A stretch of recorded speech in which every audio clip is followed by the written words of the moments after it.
You're listening to the AFTERBUZZ TV Network, now the largest new media platform on the web, and your #1 source for after-show entertainment. Very good, Dean Johnson.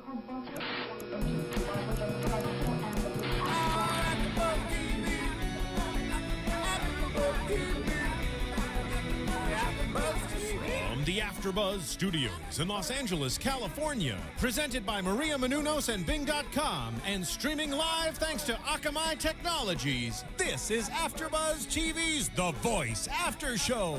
We'll break down tonight's episode and get you all the latest news and gossip. If you'd like to buzz in on tonight's show, you can buzz us at 424-256-1729. That's 424-256-1729. And now, another post-game wrap-up show for your favorite TV show. It's AFTERBUZZ TV's The Voice After Show. Hey guys, what's up? Welcome to The Voice After Show for AFTERBUZZ TV. Bing is for doing, and we are doing this after show with the top 4 contestants, the final 4 for The Voice. I'm your host, Michelle Macedo, and this is my co-host. Hi, I'm Melissa Macedo. And we are Macedo. So, anyway, let's talk about this. Let's just go right into it. So, we opened up the show with Michael Bublé. Yeah, singing a Christmas song. Yeah. And he was moving the mic around. He was throwing it around. It was like a lot of moving. Yeah, but, you know, you can't have Christmas without Bublé. Right. I just thought it was kind of distracting how much it was moving the mic. Right. And he was like pulling it away. But anyway, yeah. We had that. But, you know, he did his thing. I know that his Christmas album is extremely successful. And he has a show on tonight. Yes. Or like a special. Soon. Yeah. Something's going down where it just happened to be perfect night. Perfect. And, you know, we had a really short show today.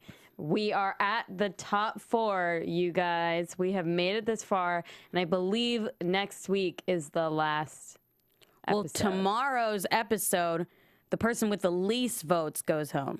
Mm-hmm. So we shall see. Let's start with Trevin Hunt. Wind Beneath My Wings. So, first of all, you know, they all went to their hometowns.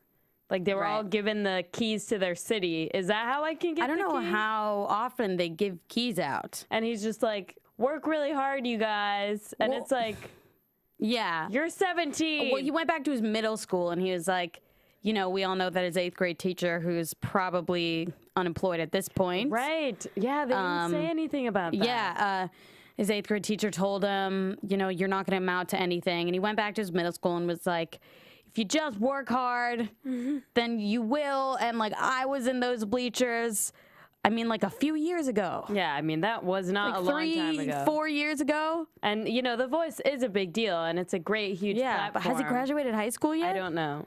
I was thinking that's why they, like, couldn't go back to his high school, because he's still in it. Yeah, that okay. I think. But you know, everyone was so excited, and he sang. Yep, he sang. Everybody loved it. Everybody loves him. So he sang "Wind Beneath My Wings," Which is, you know, that's a very popular song. Everyone knows that felt song. like, you know what? I love Trevin. Like, I've thought he was gonna win since the beginning. Mm-hmm. I don't know if this song will push him through to the next round. I feel like, you know, he was really pushing and putting everything he had into it, and he just committed, and that's great. And when he does that, it's amazing. But sometimes when you start off on the wrong note, you just continue on that way. I just felt like he belted a few wrong notes. But he belted him. Yeah. But Like a pro. They were off.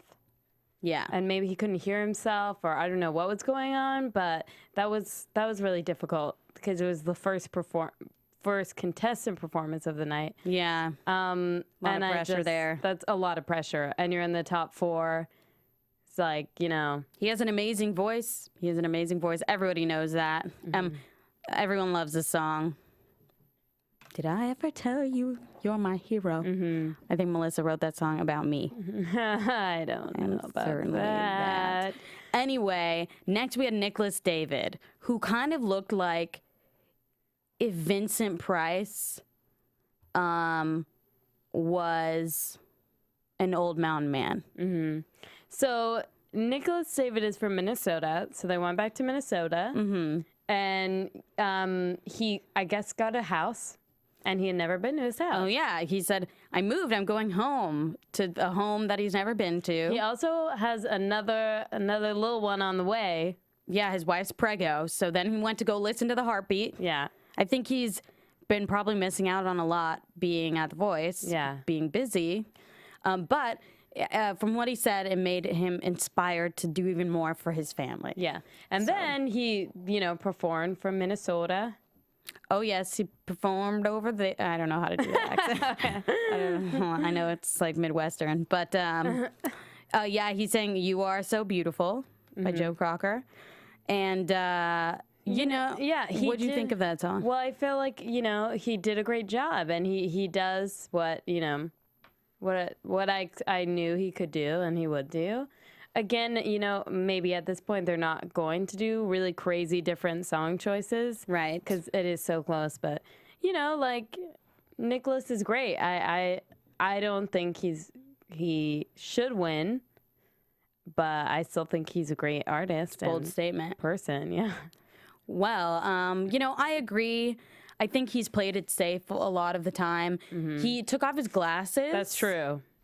I don't know why, if that hindered his eyesight, or if I don't know why that was. Maybe just to do something different. He also sang to his family, who's right up front in the spotlight. I don't know why they didn't do that with everyone. If you're gonna throw someone in, I think they maybe did put some people's family who was there in front, but.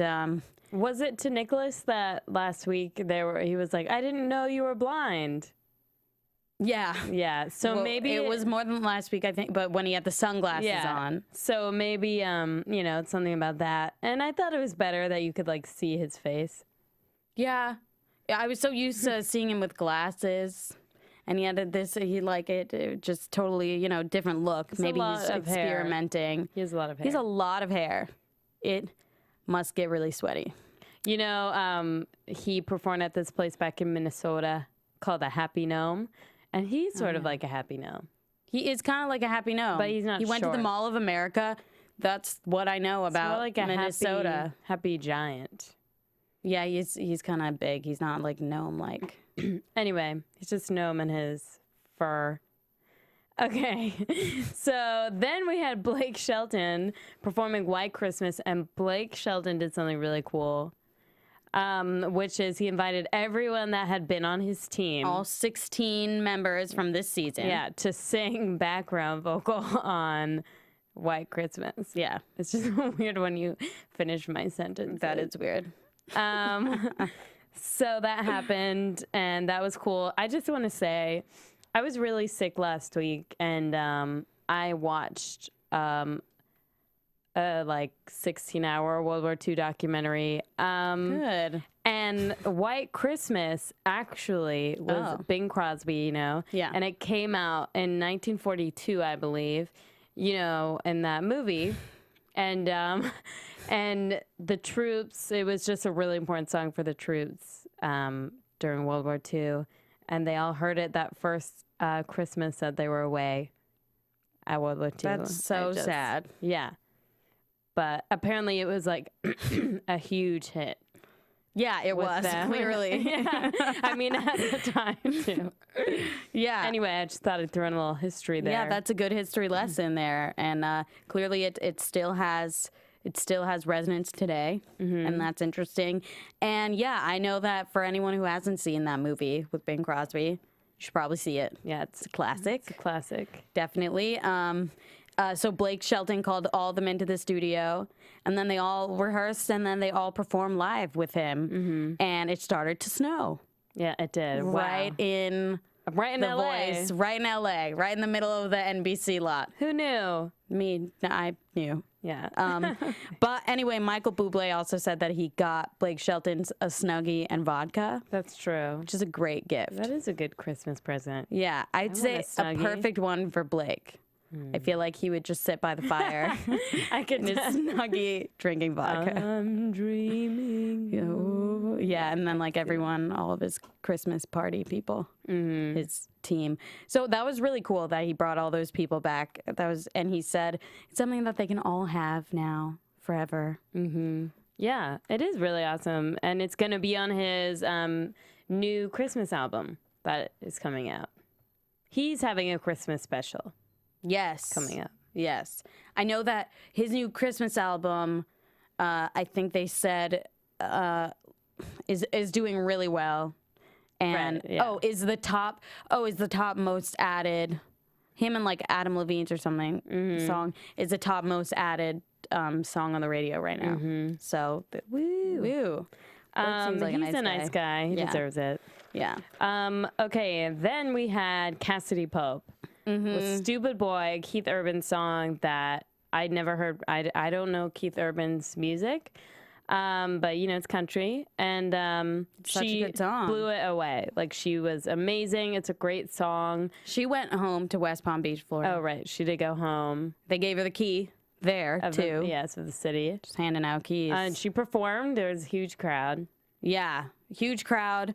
Yeah, she performed there. They just showed a little bit of it. Looked like it was raining. But what Christina actually was so complimentary of her performance. She said that she sounded so on sometimes that it sounded auto-tune, which it's true. It does sound like that, but I know that it's not auto-tune. It's live. Right. And also, she has this amazing ability to connect with lyrics and tell a story that no one else on the show has.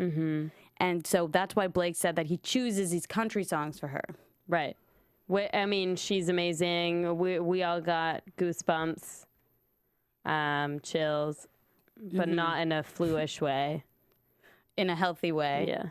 In like a we were moved and affected. So I thought it was she did a great job, and she is like completely on. Oh, she's so on, and I thought she killed it way beyond anybody else tonight. Yeah, I mean, best performance by far. You know, and it's kind of too bad because Terry McDermott is the last one, and he had to follow that. Yeah. But he did do a Beatles song, "Let It Be." Yeah, and his family moved to New Orleans, so he visited them. He surprised his son. Very much a surprise, like stood behind him and was like, hello. I don't know. And then his grandparents came with signs in his face. That was his aunt and uncle. Oh, yeah. Whoops. His aunt and uncle came with signs of his face, and he saw them, and he looked happy. Yeah, he was very crying. Yeah, that was really sweet. He was very surprised. They're like, we love him. Really happy. Like, we're from Aberdeen, Scotland. And so they flew in to surprise him. So what did you think about the choice of song, Let It Be? You know, obviously, you know, it's a Beatles song. It's, you know, enough said. I don't know, though. I mean, the thing about him is that, you know, he really sang it like it sounded so close to the original.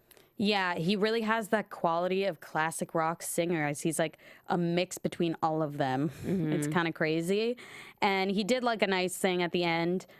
But honestly, I just feel like that song is just like a setup to fail. Yeah, and I also feel like with Beatles, it's kind of cool because you can do all different versions of these songs. Yeah.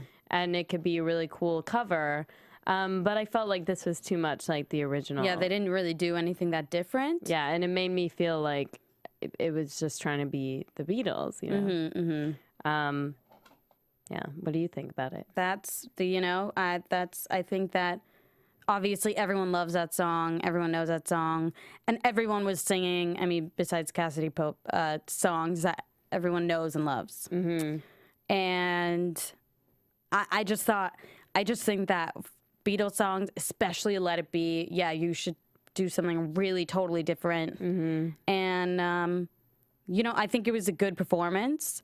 But since it's still a competition and only one person can win, you know, then all of them have to really bring it all the time. Their best. Yeah, and now I feel like, and Nicholas David had this kind of vibe that it's like their concert more, which is cool because they're much more comfortable, but it's still a competition. And Nicholas David sat in the rocking chair. I don't know if he was okay or not. Yeah, I know. I don't know what that was He's like, about. can I just do it from here? Is that cool? Yeah. Carson's like, whatever, dude. Yeah. We're live. That's all I'm going to say is that we're live. So. Yeah, and also the judges were very complimentary, nice, because they're just like, come on, someone just win. Like, Yeah. and they're not, you know, they're only 2 judges still in the competition, so. Yeah, that's true. So, you know, and I guess they asked Adam what he would say to CeeLo or whatever about what he should do. And I guess Adam said that that was his idea to do Wind Beneath My Wings. Yeah, or he said, like, he said it out loud. And it happened to be. So. But yeah, I don't know. Like, should we move on to predictions and see? Yeah, I guess so. You know what? It was a short show tonight. Yeah. Short and sweet. And now, your AfterBuzz TV predictions. Yeah. Lots of crazy things going on. There's only 4 left. So, okay, firstly, who do you think will have the least votes tomorrow? Who do you think is going to go home tomorrow? Just from tonight's performances, Trevin Hunt. Just because Nicholas David, I know, has such a huge following. I mean, they all do. But Trevin Hunt just seemed to me like off, unfortunately, because I really do like him. What do you think? Maybe Terry. Maybe Terry, yeah. I think maybe him. Maybe. And, okay, so I think we both have the same prediction on this, but who do you think's going to win? Cassidy Pope. Yeah, I think so, too. We shall see, though. We shall see. Only one way to find out, and that's by tuning into The Voice tomorrow night. Thank you for tuning in tonight on AfterBuzz TV. Go to iTunes, rate, comment, tell a friend about us. That's how we've gotten around, is word of mouth, and we really appreciate it. Yeah. So, yeah, do that. Oh, and also this is our song. I help myself from our album, Flags and Boxes. But I'm your host, Michelle Macedo, and you can find me at Macedo Music on Twitter. Hi, I'm Melissa Macedo. You can find me at Melissa Macedo M. This is our song. Yeah. Okay.